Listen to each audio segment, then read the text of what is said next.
ఎందుకంటే ఎప్పుడెప్పుడు మీరు దొరికిపోతారో అప్పుడప్పుడు డైవర్షన్ పాలిటిక్స్ చేసుకుంటూ ఎలా మీరు తప్పించుకోవాలని చూస్తున్నారో అందరూ కూడా గమనిస్తున్నారు. ఎందుకంటే ఈరోజు ఒక చిన్న విషయాన్ని చెప్తాను. ఈ లిక్కర్ స్కామ్ లో మీకు మీ కొడుకుకి సంబంధం ఉంది అనేదానికి చాలా సింపుల్ సాక్ష్యాలు నేను చూపిస్తాను. ఫస్ట్ జనార్దన్ రెడ్డి గారు, సారీ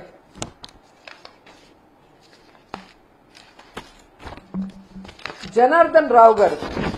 ఈయన తంబలపల్లి ఎమ్మెల్యేగా మొన్న పోటీ చేశారు. సారీ జయచంద్ర, అది ఫోటో మిస్ అయింది. జయచంద్రారెడ్డి గారు తంబలపల్లి ఎమ్మెల్యేగా పోటీ చేశారు. ఈ రోజు తెలివిగా మీరు ఈయన వైఎస్ఆర్సీపీ కోవట్ అని చెప్పి సస్పెండ్ చేసి చేతులు దులుపుకోవాలని చూస్తున్నారు. ప్రజలు గమనిస్తున్నారండి.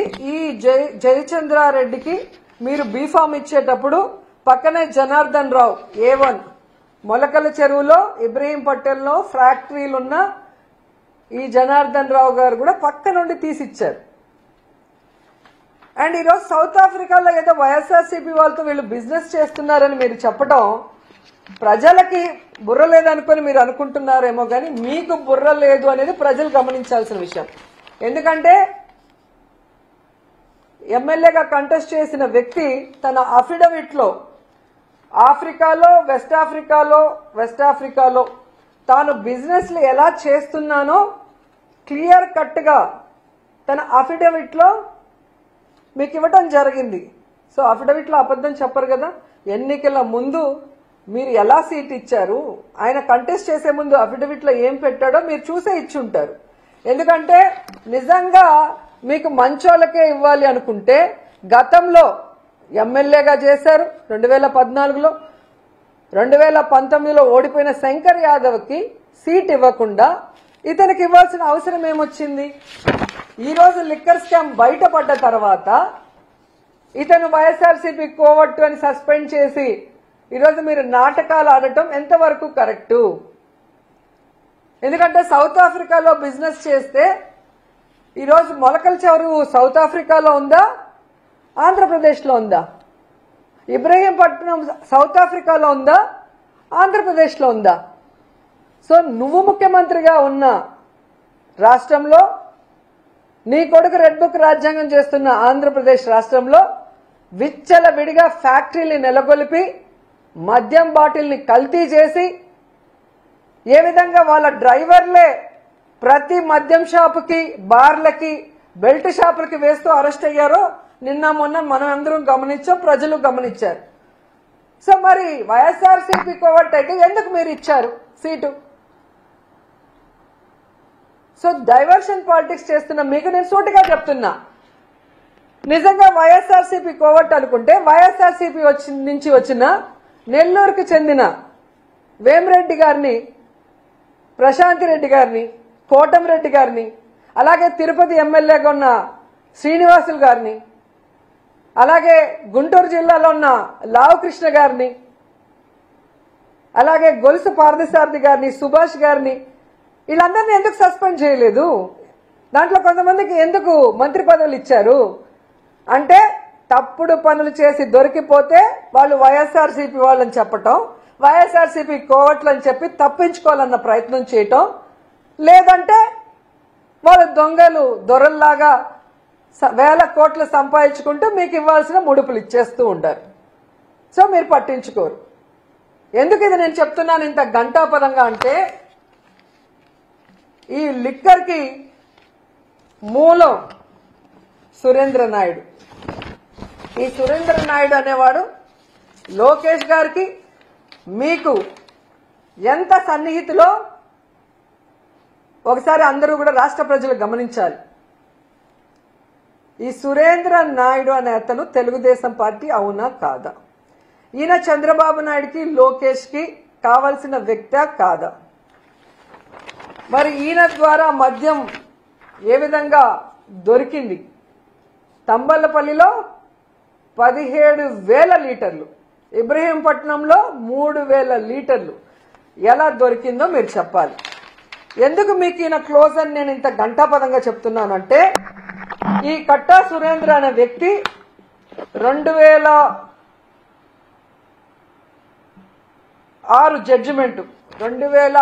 జడ్జిమెంట్లో ఇతను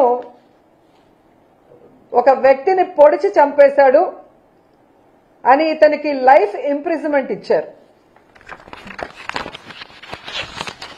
ఇదో చూడండి. The trial court after considering the oral and documentary evidence convicted A1 for the offence punishable under section 302 of IPC and sentenced him to undergo imprisonment of life. So trial court ఇచ్చిన దాన్ని మళ్ళీ ఈయన హైకోర్టుకి వెళ్ళాడు. హైకోర్టుకి వెళ్తే నువ్వు చేసింది కరెక్టే కదా, చంపింది నిజమే కదా, సో నీకు ట్రయల్ కోర్టు లైఫ్ ఇంప్రిజన్మెంట్ వేసింది కరెక్టే కదా, అదే మేము కూడా వేస్తున్నామని ఈయనకి లైఫ్ ఇంప్రిజన్మెంట్ ఇచ్చారు. జీవిత ఖైదు వేసిన వ్యక్తి బయట ఫ్యాక్టరీలు నడుపుతూ ఎలా ఈ కల్తీ మద్యాన్ని అమ్ముతున్నాడు? ఈ విషయం ప్రజలు గమనించాలి. ఎందుకంటే చంద్రబాబు నాయుడు 2014లో అధికారంలోకి వచ్చాక తాను అధికారంలో ఉన్న ఈ 2014 నుంచి 19 మధ్యలో ఆయనకి క్షమాభిక్ష పెట్టించి లోపల నుంచి బయటికి వచ్చేలాగా చేశాడు. మరి ఎంత ప్రేమ ఉంటే, వీళ్ళ మధ్యలో ఎంత బాండింగ్ ఉంటే ఆయన్ని బయటికి తీసుకొస్తాడు? ఒక జీవిత ఖైదీని, ఒక మనిషి ప్రాణాన్ని నిలువునా తీసిన వ్యక్తిని బయటికి తీసుకొచ్చాడు అంటే చంద్రబాబు నాయుడు లోకేష్ కి ఈయన ఎంత క్లోజో మనం అర్థం చేసుకోవాలి. అంటే క్రిమినల్స్ కి చంద్రబాబు నాయుడు ఆశ్రయం ఇచ్చి బయటికి తెచ్చి వాళ్ళు చేసే యదవ పనులకి వీళ్ళని ఇన్ఛార్జీలుగా పెట్టి ఈ కలెక్షన్లని ఇప్పుడు కరకట్టుకు పంపిస్తున్నాడా, హైదరాబాద్ లో చంద్రభవనానికి పంపిస్తున్నాడా, సిబిఐ నిర్ణయించాలని నేను కోరుకుంటున్నాను. ఎందుకంటే ఒక రాష్ట్రంలో కల్తీ మద్యం ఫ్యాక్టరీలను నెలకొల్పి విచ్చలవిడిగా కల్తీ మద్యాన్ని రైట్ ట్రయల్ గా అమ్మిస్తూ ప్రజల ప్రాణాలు తీస్తుంటే ఈరోజు చంద్రబాబు నాయుడు ప్రభుత్వానికి సంబంధించిన ఒక కమిటీ వేస్తే అది ఖచ్చితంగా చంద్రబాబు రాసిచ్చిన స్క్రిప్టే వాళ్ళు చదువుతారు. దానివల్ల ఎటువంటి ఉపయోగం ఉండదని గతంలో చంద్రబాబు నాయుడు అధికారంలో ఉన్నప్పుడు నారాయణ స్కూల్స్ లో జరిగిన మర్డర్స్ లో గాని, ఇలాంటి అనేక విషయాల్లో, మన గోదావరి పుష్కరాల్లో గాని, అలాగే తిరుమల తొక్కిసలాట విషయంలో గాని, ఇలా అన్నిట్లో ఒక తూతూ మంత్రంగా ఒక కమిటీని వేసి చేతులు దులుపుకుంటారు. ఇది మేము ఒప్పుకోం. ఇది ఎంతో మంది ప్రజల ప్రాణాలు సంబంధించింది, పోయాయి చాలా మంది ప్రాణాలు, చాలా మంది మహిళల మాన ప్రాణాలు పోయినాయి, వాళ్ళ పసుపు కుంకుమలు పోయినాయి, వాళ్ళ తాలిబొట్లు తెగిపోతున్నాయి. కాబట్టి మేము మోడీ గారికి చేతులెత్తి రిక్వెస్ట్ చేస్తున్నాం, సిబిఐ ఎంక్వైరీ వేయండి, దీంట్లో తప్పు చేసిన వాళ్ళు ఎంత పెద్దవాళ్ళైనా వాళ్ళని శిక్షించండి అని కూడా ఈ సందర్భంగా తెలియజేసుకుంటున్నాం. ఎందుకంటే ఇంత దౌర్భాగ్యపు పని చేసి ఆడవాళ్ల మాన ప్రాణాలు పసుపు కుంకుమలను పణంగా పెట్టి ఈరోజు తమ ముడుపుల కోసం ఈ కల్తీ మద్యాన్ని ప్రవహింపచేస్తున్న చంద్రబాబు నాయుడు, లోకేష్ అండ్ మినిస్టర్ కొల్లు రవీంద్ర గారు. ఎందుకంటే ఈ కొల్లు రవీంద్ర గురించి మనం చెప్పుకోవాలి. ఈయన మైన్స్ కి వైన్స్ కి రెండింటికి మినిస్టర్ గా ఉన్నాడు. ఈయన సిగ్గు లేకుండా మాట్లాడతాడు. ఇంత ప్రూఫ్స్ తో కూడా దొరికితే చంద్రబాబు నాయుడు ఏమో వైఎస్ఆర్సీపీ వాళ్ళతో ఎక్కడ సౌత్ ఆఫ్రికాలో బిజినెస్ చేస్తున్నారని ఒక డైవర్షన్ కట్టుకథ చెప్తుంటే, ఈ కొల్లు రవీంద్ర చెప్తాడు ఈ కల్తీ మద్యం తయారు చేసింది మేం కాదు, వైఎస్ఆర్సీపీకి చెందిన వాళ్ళు అని. నేను సూటిగా అడుగుతున్నాను కొల్లు రవీంద్రని, చంద్రబాబు నాయుడిని, లోకేష్ ని, వైఎస్ఆర్సీపీ వాళ్ళు 16 నెలలుగా కల్తీ మద్యం చేస్తుంటే మీరు గాడిదలు కాస్తున్నారా? మీ ప్రభుత్వం నిద్రపోతుందా అని నేను అడుగుతున్నా. అండ్ ఈరోజు కొల్లు రవీంద్ర గారి కళ్ళు కాకులు ఎత్తుకుపోయినట్టున్నాయి. ఈ కల్తీ మద్యంలో వచ్చిన ముడుపుల వల్ల కళ్ళు బైర్లు కమ్మినాయి అనుకుంటా. ఇలా సిగ్గు లేకుండా ఆయన మాట్లాడుతూ, ఈరోజు నువ్వు తెలుసుకోవాల్సింది కొల్లు రవీంద్ర, మీ ఎక్సైజ్ అధికారులు ప్రెస్ మీట్ పెట్టి ఈ కల్తీ మద్యం కూటమి ప్రభుత్వం హయాంలో ఇప్పుడే జరిగిందని క్లియర్ కట్ గా చెప్పారు. ఆ ప్రెస్ క్లిప్పింగ్ లో ఒకసారి చూసుకుంటే నీకు బుద్ధి వస్తుందని కూడా ఈ సందర్భంగా తెలియజేసుకుంటున్నా. ఎందుకు కొల్లు రవీంద్ర గురించి మాట్లాడాల్సి వస్తుందంటే, ఈయన పైకి చాలా గొప్ప వ్యక్తిలాగా మాట్లాడుతున్నాడు చేసిన తప్పులు సరిదిద్దుకోకుండా. ఇటు వైన్స్ లో అటు మైన్స్ లో ఈ రాష్ట్రాన్ని గుండు కొరిగిచ్చేస్తున్నాడు. ఎందుకంటే నగిరిలో మేము చూస్తున్నాం, కొండలు కొండలు కరిగిపోతున్నాయి. ఈడొక దొంగ ఉన్నాడు ఎమ్మెల్యేగా, కొల్లు రవీంద్ర అండతో ఇక్కడ వీడు కాన్స్టిట్యున్సీకి రాడు, ప్రజలకి పని చేయడు, ప్రజలకి వెల్ఫేర్ ఇవ్వాలన్న ఆలోచన లేదు. ముఖ్యంగా ఇక్కడున్న పవర్లూమ్ వాళ్ళకి 500 యూనిట్స్ ఫ్రీ కరెంట్ ఇస్తామని చంద్రబాబు నాయుడు వీడు వాగ్దానం చేసి ఎగ్గొట్టింది కాకుండా సిగ్గు లేకుండా పవిత్రమైన అసెంబ్లీలో ఫ్రీ కరెంట్ ఇచ్చినందుకు థ్యాంక్స్ అని చెప్పి అసెంబ్లీని కూడా ఏమార్చిన పెద్ద దొంగ ఇక్కడున్న నగిరి ఎమ్మెల్యే భానుప్రకాష్. సో ఈ కొండలన్నీ కరిగించి ప్రజలు ఈరోజు నోరు కొట్టుకుంటున్నారు, ఇలాంటి వాడిగా మేము ఓటేశామని.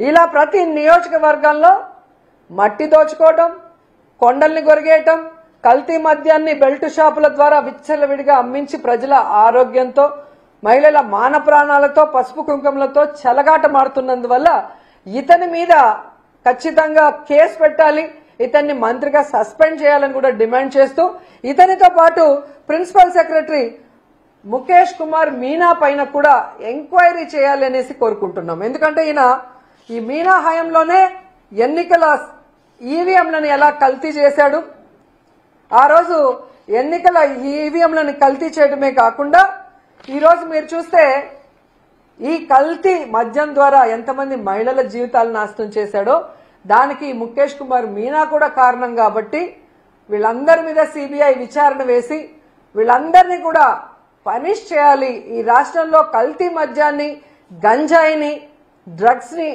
అరికట్టాలి అని చెప్పి మేము మోడీ గారిని చేతులెత్తి నమస్కరించి వేడుకుంటున్నాం. ఎందుకంటే ఇది ఆడవాళ్ల జీవితాలకు సంబంధించిన విషయం, ఇది ఆడవాళ్ల పసుపు కుంకుమలకు సంబంధించిన విషయం, ఇది ఆడవాళ్ల తాలిబొట్లకు సంబంధించిన విషయం, ఇది ఆడవాళ్ల మాన ప్రాణాలకు సంబంధించిన విషయం. మోడీ గారు ఖచ్చితంగా మీరు మంచి నిర్ణయం తీసుకొని సిబిఐ ఎంక్వైరీ వేయిస్తారు, ఆడవాళ్ళని కాపాడతారు, ఆడవాళ్లకి అండగా నిలబడతారని చెప్పి మనస్ఫూర్తిగా నేను కోరుకుంటున్నాను. అండ్ ఈరోజు ఈ రాష్ట్రంలో ఉన్న మహిళలందరికీ కూడా నేను విన్నవించుకుంటున్నాను, మీ భర్తల ప్రాణాలు, మీ అన్నదమ్ముల ప్రాణాలు, మీ కొడుకుల ప్రాణాలు కాపాడుకోవాల్సిన బాధ్యత మీ మీద ఉంది. మీకోసం వైఎస్ఆర్ కాంగ్రెస్ పార్టీ మొత్తం మీకు అండగా నిలబడుతుంది. రేపు రాష్ట్ర వ్యాప్తంగా ఈ కల్తీ మద్యం మీద ఎక్సైజ్ ఆఫీసుల ముందర ధర్నా చేస్తున్నాం. మీరందరూ కూడా వచ్చి కలుసుకోండి. ఈ ప్రభుత్వం మెడలు వంచి ఈ కల్తీ మద్యాన్ని ఆపుదాం, ఈ బెల్ట్ షాపుల్ని రిమూవ్ చేసేంత వరకు పోరాడదాం, సిబిఐ ఎంక్వైరీ ఎన్డీఏ ప్రభుత్వం వేసే వరకు పోరాడదాం.